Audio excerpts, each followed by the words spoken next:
All right.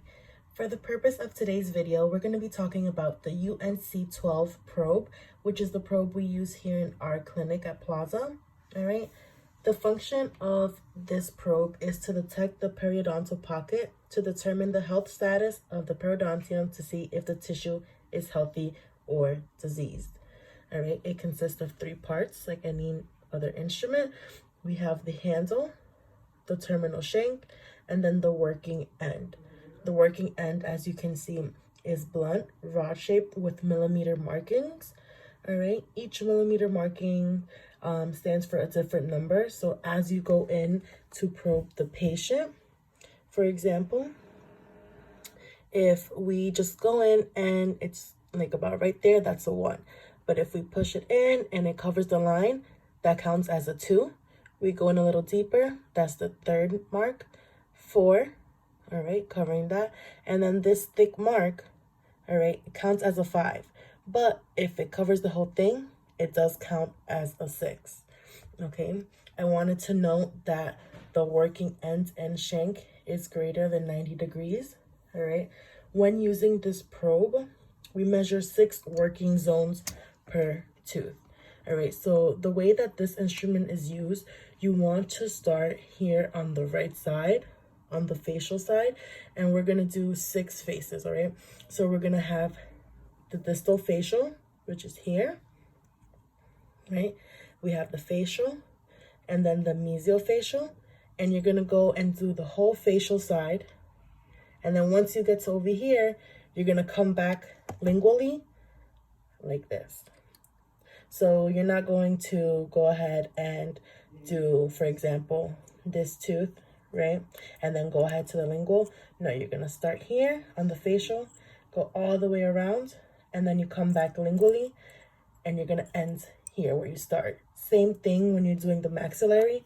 You're gonna start here, go all the way around, and come back lingual. I also wanted to add that when using this probe, you want to use very light pressure because it is going into the gums of the patient, and you don't want to press too hard as it can hurt the patient. So you want to use very light pressure, about 10 to 20 grams of pressure with the tip against the junctional epithelium. That is about the correct pressure that you want to use when using the instrument. It is very sharp and it can hurt the patient or be a little uncomfortable for the patient, okay?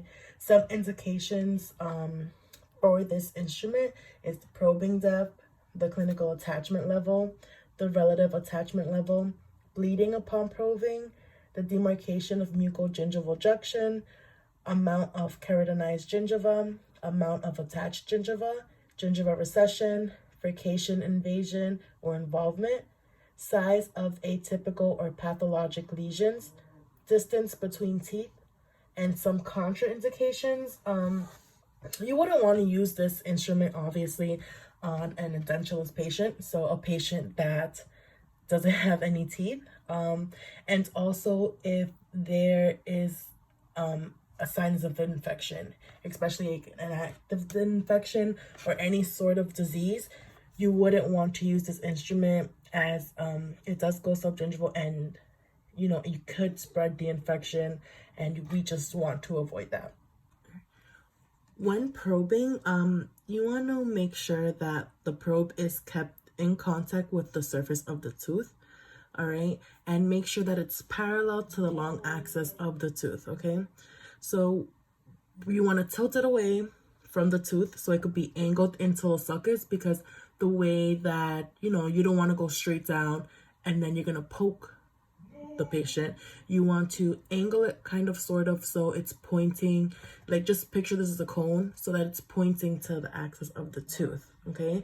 And when you're going into proximal, you want to tilt it about 10 to 15 degrees into the cold space. When working on the maxillary, same thing applies. You're going to start on this side, we're going to go all the way around, and then we're going to come back lingually.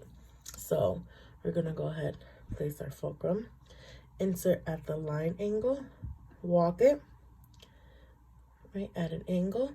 Once we're here, we have a 5. I'm gonna walk it there on the facial side, again a 5, and then angle it. Here we have a 7.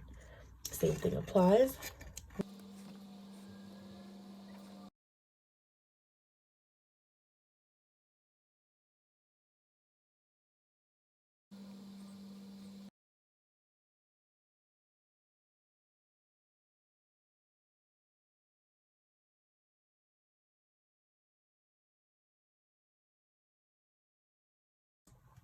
When using this instrument, you're going to use walking strokes, and this is one of the only instruments where you can actually use digital movement. And by that I mean it's not all about the wrist. You can actually go ahead and use your fingers to help guide you because of the pressure. You know, we don't want a lot of pressure. So when starting to instrument, you're going to start at the line angle of the tooth. Okay, you're going to add an angle, you're going to insert, and then you're going to walk distally, right? And there you have your first reading, which is a 4. You're going to walk it here facially. You mark that, which is a 4. And then again, you're going to walk an angle. And here we have a 6, right? And you're going to go ahead and you're going to do that all across. So